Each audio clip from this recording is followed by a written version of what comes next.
Salut à tous, aujourd'hui sur TechNesh, on va parler de l'une de mes passions, le jeu vidéo. Si j'ai décidé d'en parler avec vous aujourd'hui dans cette vidéo, c'est parce que Google a fait une annonce qui pour moi change complètement le marché du jeu vidéo avec sa plateforme Stadia qui est un peu les prémices du Netflix, mais cette fois-ci avec le jeu vidéo. Ma vidéo sur le Google Stadia, c'est tout de suite sur TechNesh.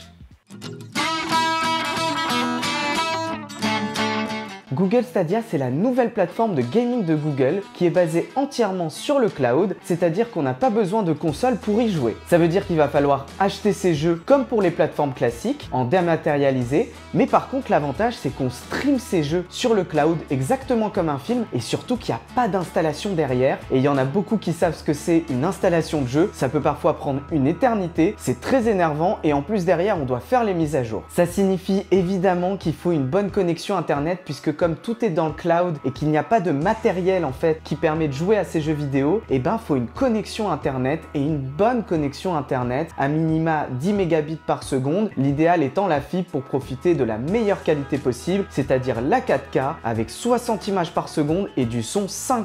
On n'a peut-être pas besoin de console, mais on peut pas jouer non plus comme ça. Enfin, faut voir, ça dépend de sur quoi vous voulez jouer. Déjà, si vous voulez jouer sur une télé, il vous faut obligatoirement une Chromecast Ultra et une manette. Sur un PC ou un Mac, il faut seulement le navigateur Chrome et là on stream directement le jeu depuis le navigateur et il faut ensuite brancher une manette ou au clavier à la souris, ça dépend de ce que vous préférez. Il est aussi possible de jouer sur téléphone, mais dans ce cas-là, il faut avoir la gamme Pixel et la dernière gamme Pixel d'ailleurs, donc Google a annoncé que c'était compatible via une application sur le Pixel 3, Pixel 3 XL et Pixel 3 et Pixel 3 XL. Tout ça reste à vérifier évidemment et pour l'instant ils sont pas super clairs sur leur système Google et surtout, est-ce qu'on a le droit à la 4K quand on joue depuis un PC ou un téléphone Pixel? J'en suis pas sûr. Par contre, ce dont je suis sûr, c'est qu'avec une manette et une Chromecast Ultra branchée sur votre télé, vous êtes sûr de pouvoir avoir accès à la 4K et donc au maximum de qualité possible. Google est en train de repenser le marché du jeu vidéo et surtout, j'ai l'impression qu'ils ont pris une petite avance sur Microsoft puisque eux, en fait, ils arrivent sans console où on peut jouer absolument partout. Donc chez les gens, on n'a pas besoin d'amener sa console qui est quand même un élément assez lourd et qu'il faut déplacer avec soi, et puis surtout leur système a l'air assez efficace. Alors évidemment,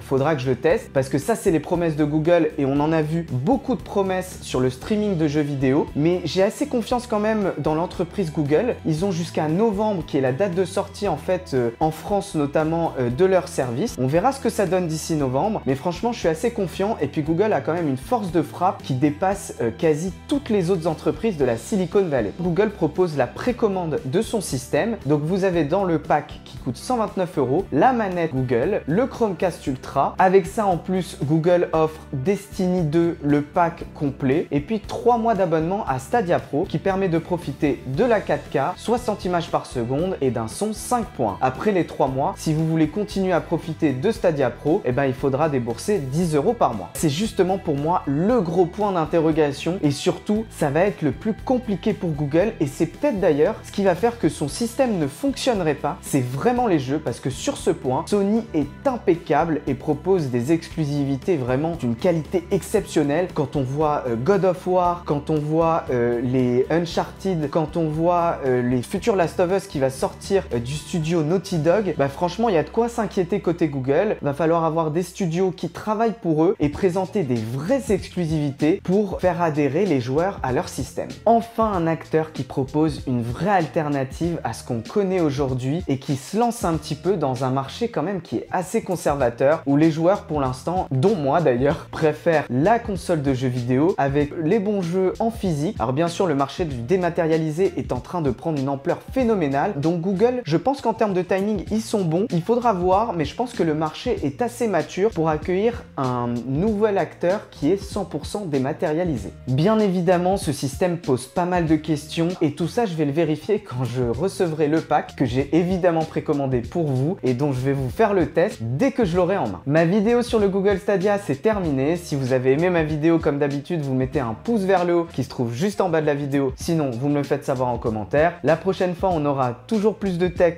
de jeux vidéo et de mobilité urbaine. Mais en attendant, je vous dis à bientôt sur TechNesh.